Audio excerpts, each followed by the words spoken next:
Hi, I'm Felicia Yang, Associate Editor at CNET.com, and today we're taking a first look at the Apple AirPort Extreme Base Station. This is Apple's answer to the router. It looks nothing like a router. In fact, it looks a lot like the Mac Mini. No external antennas, as you can see. This is based on the first draft of the 802.11n spec.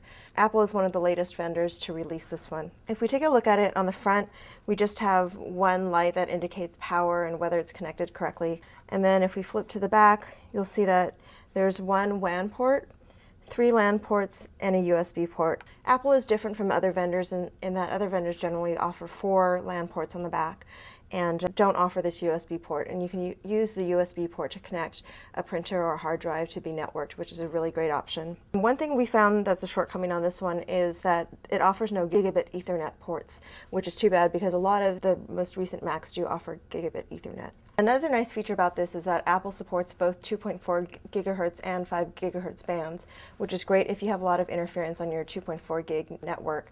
Things like baby monitors and microwaves can interfere with that, so you can switch to 5 gig if that works better for you. At $180, it's on the more expensive side. It's at the top end of what are already an expensive class of products. 11n routers tend to range from about $150 to $180, whereas regular 11G routers can be found for about $50.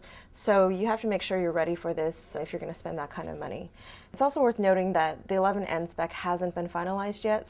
Most of the vendors say that the products will be up to spec with a firmware upgrade, but they have no way of guaranteeing that. And so if you want to spend the $150 to $180 now, be warned that in probably about 6 months the spec will be finalized and you may or may not have a working product on your hands. I'm Felicia Yang, and this was a first look at the Apple AirPort Extreme Base Station.